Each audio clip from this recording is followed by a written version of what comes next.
So this is Ray's Adventures in Petlandia, and she wanted to share her story with you. So we're going to read it to you. Welcome to Petlandia. Ray lived in Grand Rapids and dreamt of being a big star with her very own TV show and a chauffeur-driven car. But being cute and furry made stardom rather tough, especially as the only words she knew were woof and rough. Feeling brave, she folded her PJs and a flannel, along with some ideas for her Ray YouTube channel. Sneaking into Val's room, she scrawled a doggy note, then kissed her gently on the cheek and went to get her coat. Scampering through the moonlit streets with thoughts of being wealthy, Ray stopped beside a sign and thought, "I'll take a selfie." Pulling out her iBone, she posed and took a snap, then headed to the airport while squinting at her map. Ray was excited because she's never flown before, unless you count the time she slammed a laptop on her paw. And as the plane took off, she thought of A-list hounds and mutts while trying to squish her nose into a teeny bag of nuts. When Ray got to Hollywood, she set up several meets, but most of them went wrong because she tinkled on the seats. And even though she tried her best, the top dogs weren't impressed. "We've seen your act before, kid, and look how you're dressed." With failure after failure, Ray's confidence was shrinking. But then she saw a saxophone, which kind of got her thinking. "I need to learn some new tricks to really make me shine, and then I'll make some videos and post them all online." Meanwhile, back in Grand Rapids, Val found a note. "My dog thinks she'll be famous? Oh, what a silly goat." But suddenly she looked up and saw Ray on the news. She'd become an online superstar with 50 million views.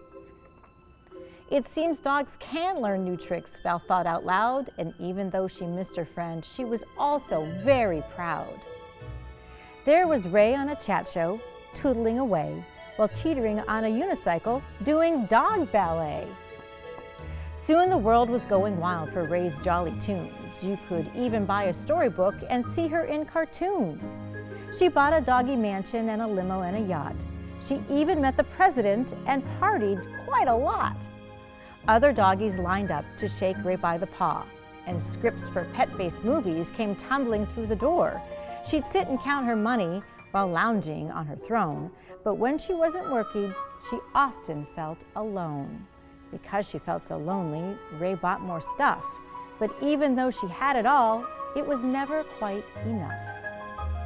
She tried some doggy yoga, which she thought might make her happy, but that just tied her up in knots and made her sore and snappy. Then suddenly it hit her as she chewed her oldest bone. What Ray wanted most was to snuggle back at home. Yes, she missed her fancy life, the palm trees, and her chauffeur, but none of that compared to cuddling with Val on the sofa. She called off all her concerts and she gave away her things, but all the flights home were fully booked, so she clung onto the wings. Hanging on for dear life as the plane took off to the skies made Ray think of Val, and tears welled in her eyes. Soaring over Grand Rapids, Ray thought, "I've had a hoot. But home is where the heart is, so I need a parachute." Fumbling in her suitcase, she found a sparkly gown, then used it as she leapt off to sort of slow her down. Tumbling through the fluffy clouds was really quite a rush, but Ray had to slow down or she'd soon be doggy mush. Just then she saw a mattress dumped upon a roof, so she steered herself toward it and landed with a woof.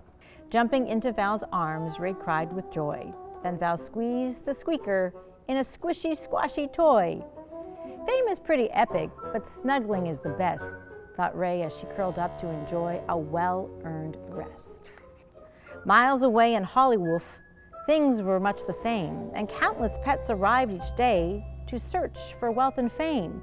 They often spoke about that dog who played the saxophone and how she left it all behind because she missed her home.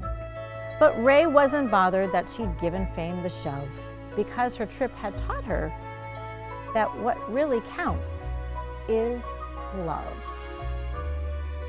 The end.